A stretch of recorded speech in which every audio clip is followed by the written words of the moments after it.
masuk ruang Maha Kudus dengan darah anak domba. Ku masuk dengan hati tulus menyembah Yang Maha Kuasa. Ku menyembahmu,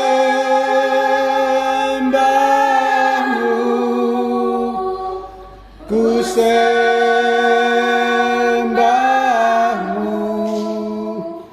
ku menyembahmu, ku sembahmu, sebab namamu kudus, kudus Tuhan. Ku menyembahmu, ku sembahmu,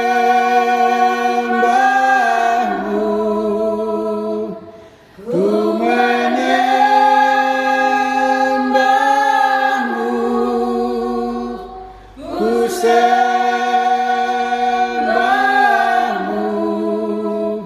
sebab namamu kudus, kudus Tuhan.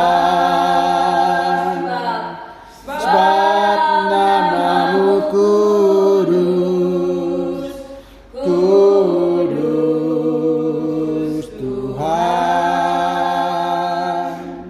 Benar Tuhan, pada saat kami sangat bersyukur kepadamu Tuhan.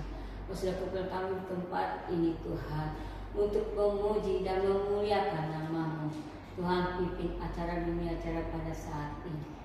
Kami rindu kuasa-Mu Tuhan, pimpin dan jamah kami semua yang ada di sini Tuhan. Di dalam nama Yesus, biar kuasa-Mu hadir dan menjamah dalam saat kami beribadah pada saat ini. Di dalam nama Tuhan Yesus kami siap memuji dan memuliakan dan memulihkan nama-Mu. Haleluya. Amin. Puji Tuhan, sebelumnya datanglah kebaikannya. Bersyukurlah. Datanglah kebaikan dengan hati bersyukur dalam perantaranya lengkap dengan hati bersukacita dan lihatlah betapa baiknya Tuhan bagi yang berlindung padanya.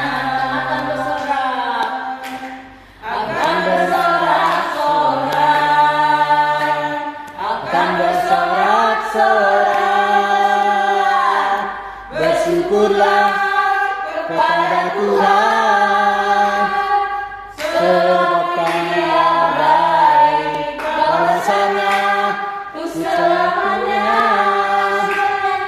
kasih setianya lah kepada Tuhan, sebab Dia baik, balasannya selamanya, kasih setianya,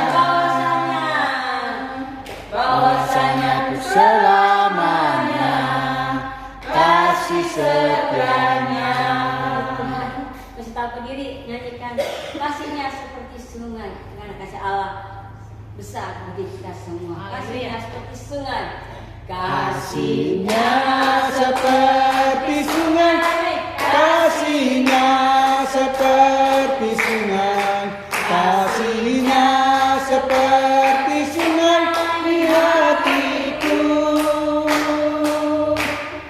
mengalir di waktu senggang, mengalir di waktu panas, kasihnya seperti sungai di hatiku,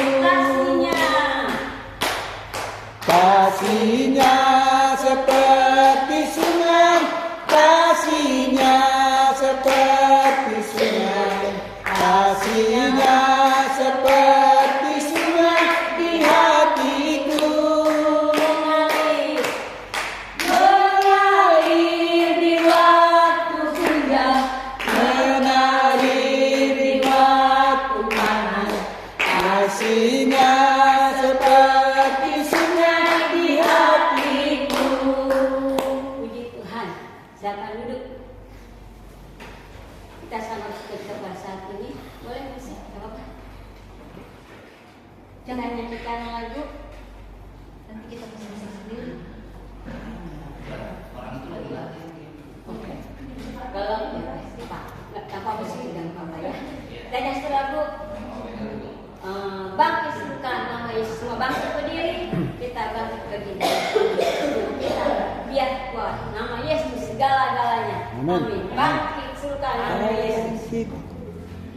Bangkit suka nama Yesus.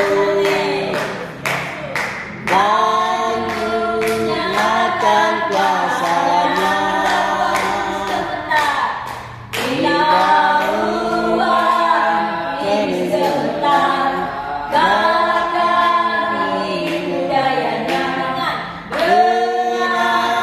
kuasa darahnya. Yesus, nama yang kuat. Nama Yesus, kota benteng yang teguh. Nama Yesus, kalahkan semua musuh. Nama Yesus, di atas segalanya. Nama Yesus, menara yang kuat. Nama Yesus, kota benteng yang teguh. Nama Yesus, kalahkan semua musuh. Nama Yesus, di atas segalanya. Puji Tuhan. Kita bisa bersaksian sekali hidup. Siapa yang bersaksi nyanyikan betapa baiknya Engkau Tuhan. Yang bersaksi silakan. Betapa baiknya Engkau Tuhan, kasih-Mu tiada berkesudahan. Betapa mulia kasih-Mu Yesus, jiwaku diselamatkan. Hosana ku memuji Tuhan, Hosana ku tinggikan Yesus. Hosana, Hosana, Hosana. Hosana ku memuji Tuhan, Hosana ku tinggikan Yesus. Hosana, Hosana, Hosana.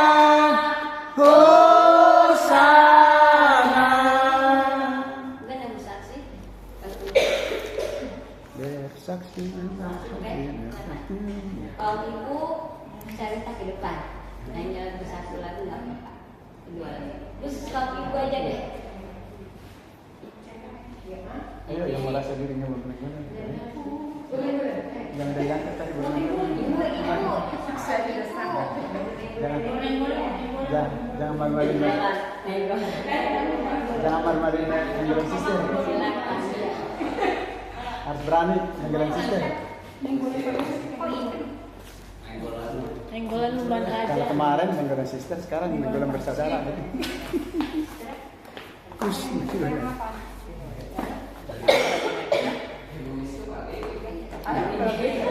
benar-benar sudah lama.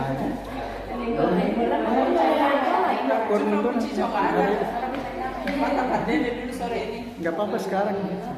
Gantian ya. Biar dua ya. Cara juga. Kayak guru aja sih orang. Aku cari damai, hanya aku dapat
hatiku tenang, walau dalam lembah kekelaman.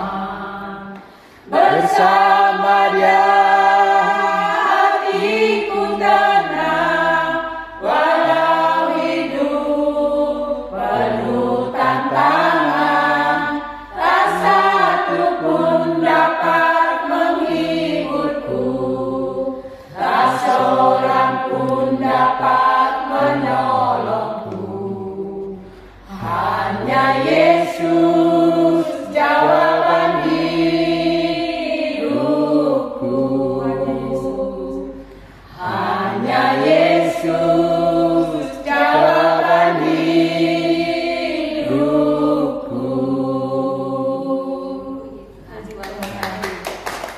Iya, hanya Yesus. Nanggulan persaudaraan. Bersatu dengan firman Tuhan, mari saudara menghormati firman Tuhan kita. Seperti wanita mengasihi dan mengurapi. Seperti wanita mengurapimu. Amin. Menangis di bawah kakimu. Demikian hidupku mau mengasihimu. Yesus engkau baik bagiku sampai akhir. Sampai akhir ku menutup mata, ku tetap setia menanti janjimu. Sampai ku dapat dan mengenang kehidupanku, ku tetap setia melayani. Seperti wanita mengurapimu.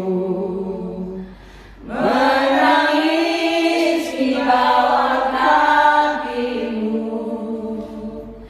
Demikian hidupku mau mengasihimu.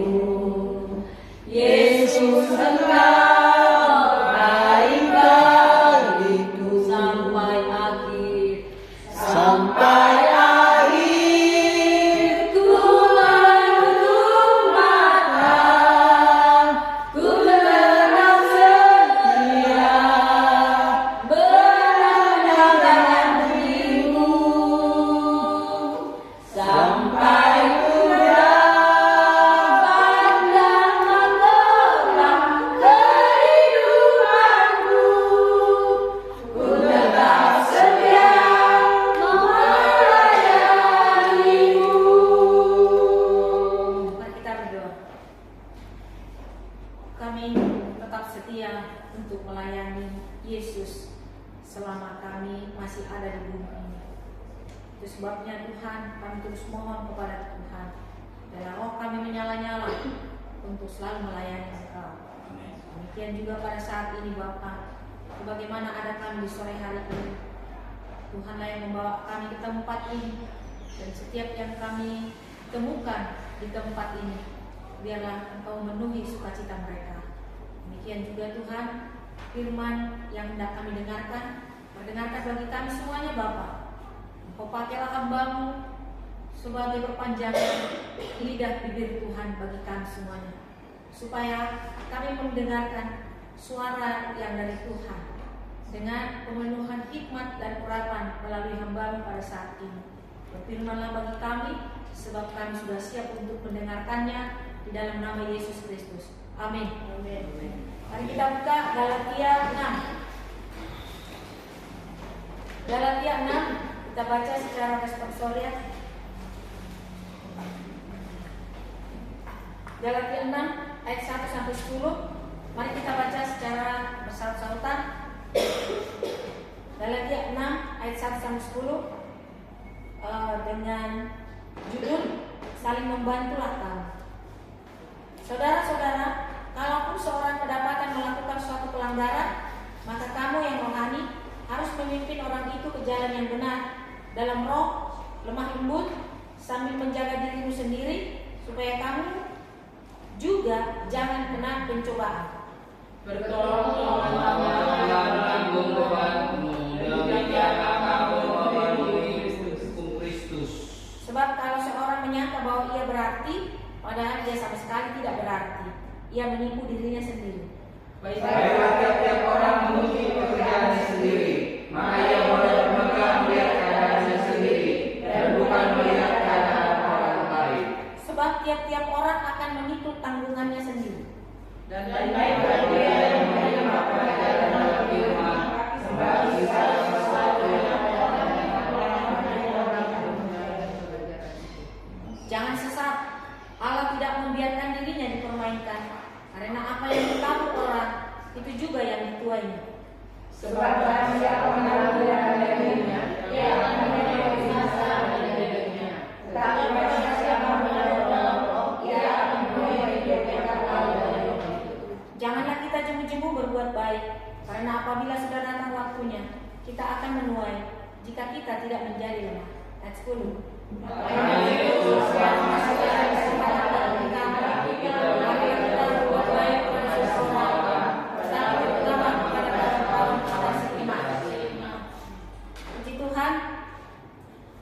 Surat ini dituliskan oleh Rasul Paulus kepada jemaat yang ada di Galatia. Kalau kita lihat Galatia dalam Alkitab ini, kita lihat Turki. Saudara tahu Turki, ibu kotanya Ankara. Jadi kejadian ini terjadi di Turki yang sekarang, di Ankara. Turki ini tadinya adalah menyembah dewa Zeus. Dewa Zeus yang sangat ditakuti oleh orang-orang Galatia. Dan kalau dewa Zeus ini dewa, biasanya ini meminta korban persembahan. Biasanya ya, ini adanya di Asia kecil. Setiap anak sulung yang lahir dipersembahkan untuk dewa Zeus ya. Jadi kalau kita baca bahwa Abraham mempersembahkan Ishak kepada Tuhan Allah dan membawa kayu, itu biasa ya pada manusia zaman dulu. Sekarang aja udah ada hak asasi manusia, itu ngeri. Kalau zaman dulu itu nggak ngeri, karena kepercayaan kuno biasa mempersembahkan anak sulung. Kalau misalnya suami istri kawin, lahir anaknya laki-laki, itu dipersembahkan, dipotong, lalu dikasih ke dewa, itu biasa. Nah, ini adalah kekejian. Ini adalah kekejian. Tetapi karena biasa pada zaman itu tidak merupakan seperti yang kita rasakan sekarang. Jadi kepercayaan itulah yang dianut oleh orang Turki sebelum Rasul Paulus ke sana. Nah, Rasul Paulus ke sana dengan kimnya melayani tentang kasih kepada jemaat yang ada di Galatia. Karena latar belakang mereka itu adalah egois dan tidak mau peduli dengan orang lain, lulu gue gitu. Kalau sifat manusia pada waktu itu, walaupun mereka sudah punya gereja, udah mendengar Kristen dari rasul-rasul. Kan rasul-rasul murid Yesus jauh 60 tahun kemudian baru lahir Paulus. Jadi udah duluan murid-murid itu masuk dengan merintis, baru datang lagi Paulus.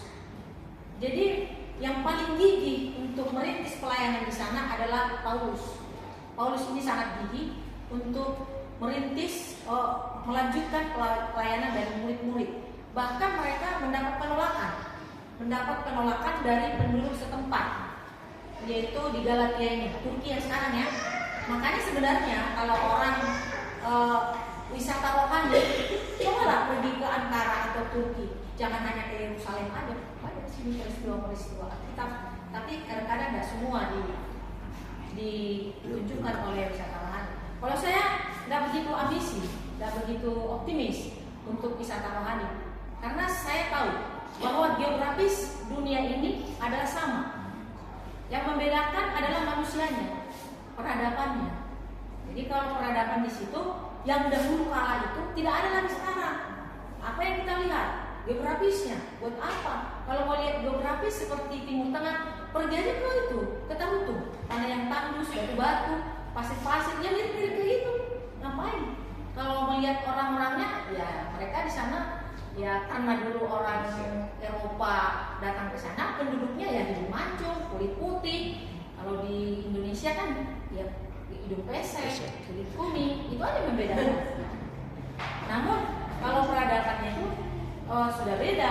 Ngapain kita ke sana? Ngabisin duit. Katanya ke sana kan wisata rohani satu orang kalau nggak salah 82 juta. Kalau nggak salah ya, saya kurang paham 82 atau 32 juta. Baik, bangun aja tuh jemaat-jemaat yang ada di sini, yang kelaparan, yang imannya iman perut, yang Tuhan Yesus mengatakan, lu ke gereja kan Tuhanmu adalah perutmu, karena ada rezeki di gereja makanya aku datang. Nah itu bangun aja. Kalau memang kita punya pandangan ke depan, visi dan misi pelayanan Kristus. Nah tapi kurang banyak orang memahami ini. Nah kalau ini Galatia ini, Turki ini dilayani oleh Rasul Paulus dengan kekayaannya sendiri, dengan dananya sendiri. Rasul Paulus gak ada loh sponsor, dia punya duit sendiri karena dia jualan kemah dia jualan kemah, jadi ada duit, jadi dia melayani. Dan juga dia dibantu oleh orang-orang kaya, perempuan-perempuan, misalnya Lydia itulah perempuan kaya yang penjual kain umum, ya. Jadi kalau mau bikin nama Lydia, cobalah dulu diorbitkan dia sebagai orang kaya. Jadi itu adalah jemaat diri kita sendiri, ya. Dia itu adalah sponsornya Rasul Paulus. Banyak bukan Lydia Kando ya, tapi yang bernama Lydia, Claudia, itu temannya Rasul Paulus itu untuk menopang pelayanan. Jadi saudara dikasihi Tuhan Yesus Kristus, kalau Rasul Paulus itu jatuh dia, ditolak, dia nggak mundur karena dia punya roh yang dari Tuhan menyala. Nah, dia tolak mundur sampai akhirnya dia melahirkan penginjil atau gembala yang handal, yaitu yang bernama Timotius dan Gaius. Bukan Gaius koruptor itu ya, Gaius yang temannya Timotius. Dia melahirkan Timotius. Timotius ini adalah orang yang hebat, imannya luar biasa, sama dengan Gaius.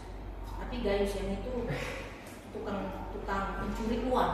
Nah, dia nanti kalau kita ikuti nanti Gaius itu nanti dia itu jadi orang sengsara karena dia makan orang lain. Nah, begitu ya. Itulah yang dilakukan oleh Rasul Paulus. Dia terus berani. Tapi kalau sekarangnya kalau ada Kristen di Turki itu Kristen yang kuat.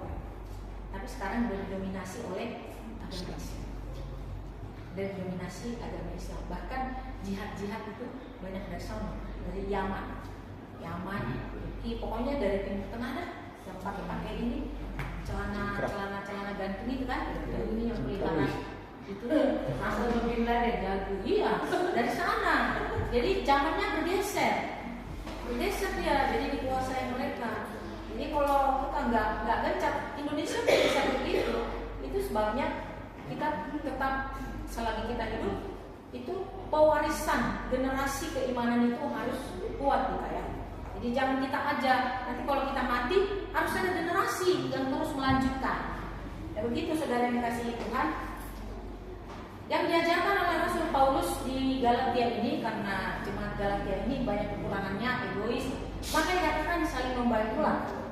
Bertolong-tolonganlah menanggung bebanmu, demikian kamu memenuhi hukum Kristus. Kalau kita katakan harus memenuhi hukum Kristus, salah satu cirinya kita itu bertolong-tolongan, membantu yang lemah. Kalau kita kuat ya, tidak harus secara materi, nggak harus, tapi bagus kalau ada materi. Secara moral juga bisa. Moral itu orang yang lemah, banyak kekurangannya ya. Ya bisa kita katakan ini depresi, stres, gila, sampai kita bilang kayak gitu ya. Nah ini harus kita tolong orang seperti ini, tolong dengan kekuatan dari Kristus. Tetapi sampai ketika kita menolong, kita jatuh seperti dia. Paham gak? Kita yang menolong, kita yang datang menolong dia, jadinya kita terbawa arus dengan seperti dia. Jadi kita diwarnai oleh kejelekannya gitu ya. Ya ini coba dah. Yang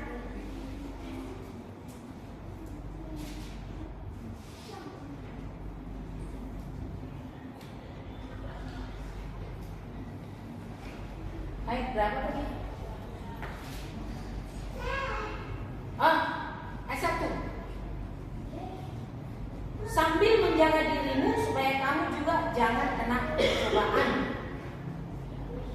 Ya, jangan karena kita menolong orang lain, kita jadi susah. Mengerti nggak? Ya satu dulu.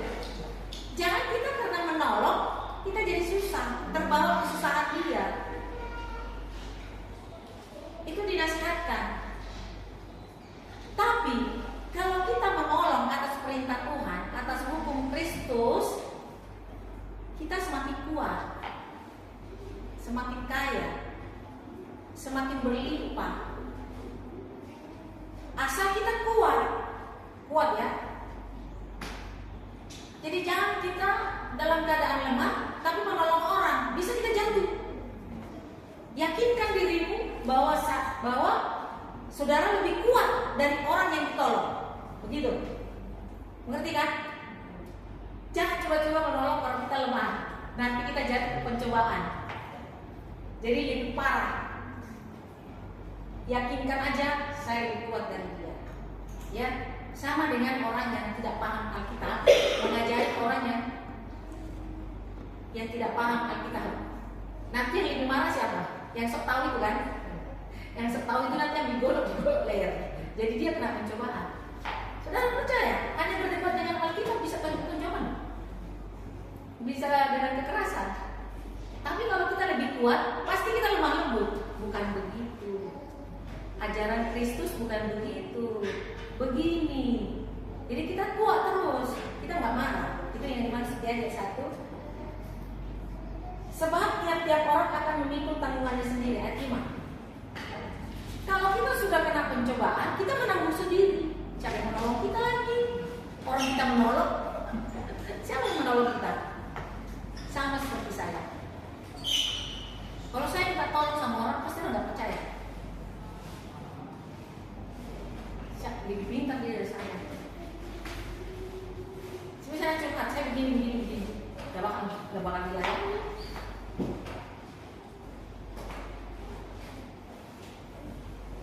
Gak bakal dilayani. Jadi artinya di sini kita yang melayani harus lebih kuat. Amin. Saudara mau melayani, percaya lebih kuat. Amin. Ya, kalau belum kuat, kita dulu makan vitamin dulu. Makan vitamin dulu. Kalau masih lemah, masuk rumah sakit dulu dah. Tidur dulu. Rumah sakit, bukan rumah sakit itu ya. Jiwa. Ya, berdoa. Jangan asal datang. Karena takut nanti dia kena pencobaan. Terus, karena kalau dia sudah biasa menolong, minta tolong gak bakal ada yang nolong. Yang ketujuh, jangan sesat. Allah tidak membiarkan dirinya dipermainkan karena apa yang ditabur orang itu juga yang dituainya. Nah, ini selalu kita dengar. Ya, jangan coba-coba mengukur Tuhan. Jangan coba-coba membaca pikiran Tuhan. Gak bisa pikiran Tuhan dibaca, tapi Tuhan bisa membaca pikiran kita. Kita gak bisa membaca pikiran Tuhan. Jadi ibaratnya seperti ini. Gak sengaja kok, Tuhan tahu kok. Tuhan tahu kok aku gak punya duit. Tuhan tahu kok aku gak ini, gak ada kolekte, makanya aku gak gereja. Nah ini permainan Tuhan. Emang Tuhan tahu, tapi di dalam ketahuan Tuhan itu kita tidak punya uang untuk datang ke gereja memberikan kolekte. Disitulah Tuhan memberkati kita luar biasa. Situ. Kalau seperti tadi lah, saya telepon dari Semarang. Itu Tasya udah saya anggap anak saya sendiri. Bapaknya meninggal Jakarta. Dia anak satu-satunya. Mamanya sama bapaknya siram-siraman. Dan KTP bapaknya Islam. Jadi minta dimakamkan di Pondok Kelapa. Itu isinya. Saya tidak banyak komen. Yang penting saya melayani dulu di Rawabadu dan jangan dibantu pelayanan. Jadi ini saya akan siap melayani apa saja. Tapi saya melayani dulu. Saya nomor telepon tuh kasih aja sama stasiun. Kemudian dikasih, kemudian pasien nelfon saya. Sampai di sini pasien mengatakan saya punya bapak tua di Jakarta, namanya Robert Nenggolan. Robert Nenggolan itu adalah teman saya berjuang di sini. Itu tadi. Sini kan terus tiap hari. Nah, connect lainnya. Maka tadi bisa kita layani pasien yang hidupnya seperti itu tadi. Dalam hal ini misalnya kan kita udah tahu keadaan seperti itu, kita hanya mengingatkan semoga keadaan seperti ini tidak alami di antara kita yang ada di sini. Hanya kita mengingatkan, kita tak boleh menghakimi. Dengan keadaan seperti ini, jangan banyak yang mengungkit-ungkit kesalahan. Kita nyatakan bahwa kasih menutupi kesalahan. Jadi berjalanlah dengan baik sampai pemakaman besok. Itu yang kita katakan di situ. Jadi konteksnya sama dengan kehadiran kita. Pertanyaan atau masalah yang ada di tempat itu, jawabannya adalah kita. Begitu ya. Jadi orang tidak mengatakan seperti ini. Bisalah hidup rusak, kawin, Islam, bisalah. Toh juga pada matinya dikubur juga, sama dengan yang mati di sana, dibuat juga acaranya. Jangan sampai orang mengatakan seperti itu. Itu maksudnya ya. Terus barang siapa menabur dalam daging, dia akan menuai kebinasaan dari dagingnya. Tapi barang siapa menabur dalam roh, dia akan menuai hidup yang kekal dari roh itu. Kita menabur, kalau kita melayani dengan pakai Alkitab, berarti kita menabur dalam roh. Roh huruf besar itu coba lihat kan. Roh huruf besar. Tapi kalau kita menabur dalam daging, saya menaburlah di situ karena yang meninggal itu kan anaknya kerja di Kemenkumham. Nanti anakku bisalah dimasukkan oleh keluarga yang mati itu kalau saya melayani. Bisa-bisa aja, bisa. Tapi bukan itu fokusnya kita. Jangan melayani supaya kedagingan itu terpenuhi gitu ya. Ada orang kayak gitu. Kalau ke tempat orang kaya, rajin dia. Tapi ketemu orang miskin, tidak ada lagi situ. Nenek. Ikut dia. Terus tapi kalau ketemu orang kaya, misalnya ada orang kaya, tapi belum ada seorang kaya yang kami temui. Kalau orang kaya, saya langsung ikut. Itu bahaya itu. Bahaya itu. Jangan menabur dalam dagingnya. Semuanya kita begitu ya. Itu peringatan bagi kita saat ini. Kalau menaburlah dalam roh, karena Allah memberikan berkat di bumi dan di sorga. Amin. Amin. Tidak kita minta juga kebutuhan untuk jasmani kita. Tuhan sudah duluan mempersiapkan itu bagi kita semua. Janganlah jemu berbuat baik, karena apabila sudah datang waktunya kita akan menuai jika kita tidak menjadi lemah. Jika kita tidak menjadi lemah. Ini kita berbuat baik tahun 2004. Dari Januari sampai Desember. Baik. Tapi 2025 kita lemah. Kita menjadi perampok. Kita menjadi tukang gosip. Kita menjadi meleter. Meleter tahu nggak? Dari rumah ke rumah menyampaikan berita. Gosip. Tahun 2025. Ya. Tahun 2025 tanggal 30 bulan 12 kita meninggal. Mana menabur nggak kita dari perbuatan kita yang 2024 sejak kita? Nol. Nah ini yang kita jaga. Maka dalam perjuangan ini kita harus kuat. Kita dengan ini tidak kuat, harus minta pertolongan kepada Tuhan. Makanya perlu kita berdoa. Berdoa dengan berpikir, ya, memfokuskan doa dengan memfokuskan pikiran berbeda. Kalau berdoa memerlukan ketenangan, karena Rasulullah mengatakan, jadilah tenang supaya kamu bisa berdoa. Tapi kalau berpikir, jangan biarkan tenang, jangan mau pikiranmu tenang. Orang yang membiarkan pikirannya tenang lama-lama jadi bodoh. Jadi kalau orang suka pikirannya tenang, cepat pikun, cepat lupa, cepat pikun lah. Pikun itu kan pikiran kurang kan? Pikiran kurang. Jadi kalau dikatakan pikun, pikirannya cepat berkurang. Yang tadinya seliter jadi setengah liter. Jadi kurang seliter ya. Jadi itu pikiran. Kalau pikiran jangan harapkan bisa tenang. Pikiran ini harus tetap kacau, tetap ada masalah. Karena nanti akan dijawab dengan pikiran sendiri. Makanya pikiran ini nanti makin cerah, makin terang, makin tenang, makin cemerlang. Jadi kalau ada masalah, jawab dengan pikiran. Jawab dengan pikiran dengan bantuan doa. Jadi terbaliknya, pikiran jangan diharapkan bisa tenang, tapi kalau mau tenang, berdoa. Makanya dalam 6 hari kita pergi tenang ke pesanggrahan. Karena dalam doa perlu ketenangan.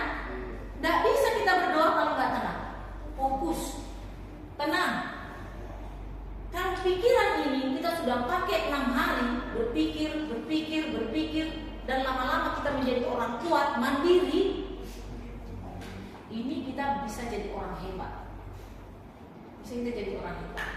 Dan pukulan apapun yang datang menerpa kita, kita kuat. Seperti pohon kelapa tinggi, angin kencang. Oh, dia akan. Memang pernah lihat pohon kelapa tumbang? Jarang kan? Jarang. Karena dia tunggal dia. Tunggal. Ya. Nah, kita juga begitu. Sama perempuan dikatakan jadilah seperti seorang laki-laki. Kenapa dikatakan seperti itu? Karena laki-laki mempunyai tulang tunggal. Kalau perempuan tulangnya banyak kecil-kecil, maka perempuan jarang mati cepat. Itu sebabnya. Perempuan ini tulangnya banyak tapi kecil-kecil. Jadi kalau perempuan susah mati, lebih cepat laki-laki mati. Iya, karena laki-laki tulangnya tunggal, kuat mereka, kuat. Tetapi sekali kena tulang tunggal ini, dia langsung rubuh. Kalau perempuan kecil-kecil, rubuh pun satu tulangnya ini, masih ada tulang lain 10 banyak. Coba adakan survei di kampung atau di mana, lebih banyak di mana janda daripada budak. Jendes. Dihaluskannya jendes. Jadi firman Tuhan mengatakan, jadilah seperti seorang laki-laki kuat. Laki-laki itu kuat, angin kencang juga kuat, seperti kelapa itu. Tidak tumbang. Karena apa? Dia pokoknya tumbang, nggak ada cabang-cabang, kuat dia. Jadi kalau laki-laki suka berpikir bercabang-cabang, bilang aja kayak perempuan aja kamu. Tapi kalau perempuan itu banyak cabang-cabangnya. Kalau laki-laki cabang-cabang pikirannya banyak, itu lemah. Kayak perempuan, ya gitu ya. Makanya perlu nikah.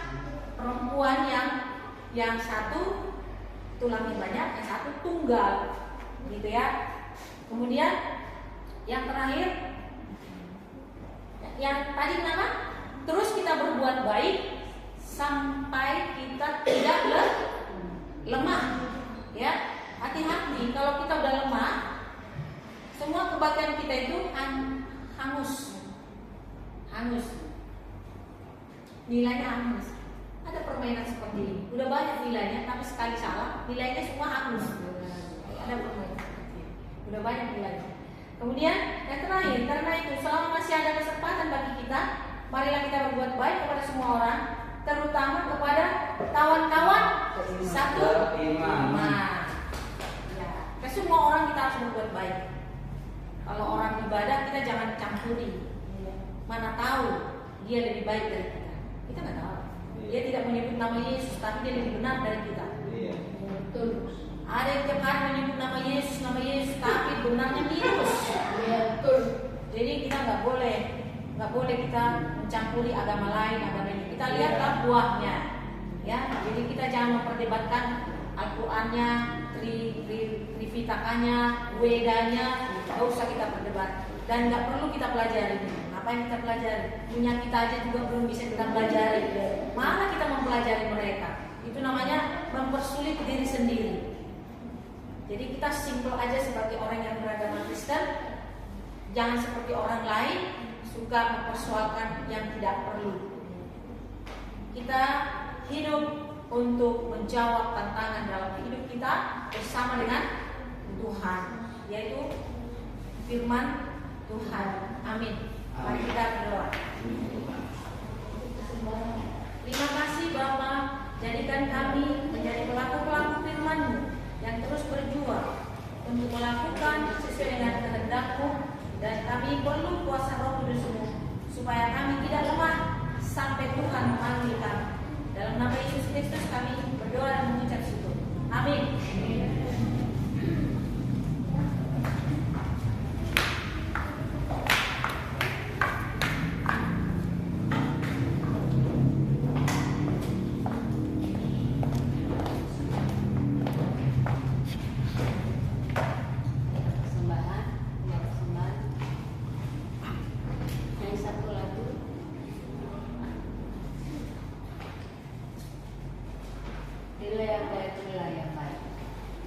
Bila yang baik, Tuhan sudah memberikan yang terbaik. Apa yang kau beri, maka berilah sekarang. Tuhan pasti balaskan dan berkati kau selamanya. Berilah yang baik, berilah yang baik. Tuhan sudah memberikan yang terbaik. Apa yang kau beri, maka berilah sekarang. Tuhan pasti balaskan dan berkati kau selamanya. Mari kita bangkit berdiri, kita di penghujung ibadah ini kami datang kepada Tuhan, membawa doa-doa dan permohonan kepada Tuhan. Kami berdoa untuk gereja di tempat ini, Engkau yang hadir bagi setiap pelayan, bagi setiap jemaat, untuk menjadi gembala mereka ya Tuhan.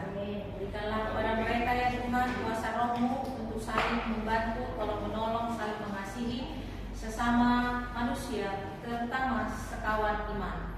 Demikian juga Tuhan, kami yang ada di sini untuk melanjutkan pelayanan yang dirintis beberapa tahun yang lalu ya Tuhan. Tuhan, kami percaya bahwa yang membuka pelayanan di tempat ini untuk Presbyterian adalah Tuhan sendiri, dan Tuhan sendiri yang melanjutkannya sampai akhir zaman.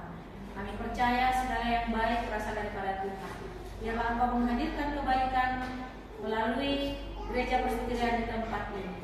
Kiranya Engkau jangan memutuskan hubungan, jangan Engkau membiarkan hubungan yang terputus antara Presbyterian dengan HKBP di tempat ini. Terima kasih Tuhan, kami berdoa untuk bangsa dan negara kami. Berkati bangsa kami, negara kami. Nanti tanggal 27 Oktober akan terjadi pelantikan pemimpin kami yang baru. Kami percaya Tuhan, negara kami ini tetap ada dalam penjagaan dan perlindungan Tuhan. Dan semakin hari biarlah negara kami ini semakin maju dan menjadi bangsa yang besar. Kami mohon supaya generasi dari Gereja Presbyterian juga muncul di negara kami ini sebagai tanggung jawab atau sebagai orang tempat bertanya bagi setiap permasalahan yang terjadi di negara kami. Biarlah Engkau lahirkan juga dari Gereja Presbyterian dan Roh Baru baru dari tempat ini. Kami rindu Tuhan, semua anak-anak kami menjadi kepala, tidak ada menjadi ekor, dan semuanya Tuhan hidup berlimpah dan tidak ada yang menjadi meminta-minta. Tuhan, kami berdoa untuk semua pelayan-pelayan Tuhan, tidak ada yang lemah, dikuatkan oleh kuasa Roh Kudus-Mu, dan kami yang menolong sudah lebih dahulu dipersiapkan oleh Tuhan dengan pertolongan Tuhan, sehingga kami tidak ada yang dipermalukan setiap melayani dimanapun kami berada. Perbuatan baik yang tidak jemu-jemu biarlah kami aplikasikan dalam hidup kami. Kiranya kami dalam melayani, dalam bekerja, biarlah kami menabung dengan roh, supaya kami mendapatkan limpah berkat dari Tuhan. Terima kasih Bapak dalam pengumpulan dana juga pada sore hari ini untuk pelayanan pekerjaan Tuhan. Tuhan memberkati, Tuhan memberikan rezeki yang berlimpah-limpah pada setiap jemaat Presbyterian Indonesia, Rawabali maupun Pondok Lapa. Berkati Ketua Sinode kami, Bapak Simon Parigan, dalam keproposiannya atau rencana kehadirannya ke Jakarta. Tuhan yang membekali semuanya, baik rohani maupun jasmani. Kami berdoa untuk Gereja Presbyterian, biarlah sampai semua negara dikunjungi untuk bertemu dengan sesama penginjil atau pembawa kabar baik di dalam nama Tuhan Yesus Kristus. Terima kasih Tuhan, inilah doa yang kami naikkan, Tuhan yang mendengarkan dan Tuhan yang mengabulkan. Biarlah kami berdoa dengan doa yang Kau ajarkan. Bapa kami yang di sorga, dikuduskanlah namamu, datanglah kerajaan-Mu, jadilah kehendak-Mu di bumi seperti di sorga. Berikanlah kami pada hari ini makanan kami yang secukupnya, dan ampunilah kami akan kesalahan kami, seperti kami juga mengampuni orang yang bersalah kepada kami. Dan janganlah bawa kami ke dalam pencobaan, tetapi lepaskanlah kami daripada yang jahat, karena Engkau punya kerajaan dan kuasa dan kemuliaan sampai selama-lamanya. Amin. Terimalah berkat dari Tuhan. Tuhan memberkati kita dan melindungi kita, menyinari kita dengan wajah-Nya, dan Tuhan memberikan kepada kita kasih karunia, dan diberikan kepada kita damai sejahtera sekarang kekal sampai selama-lamanya. Amin 3 kali.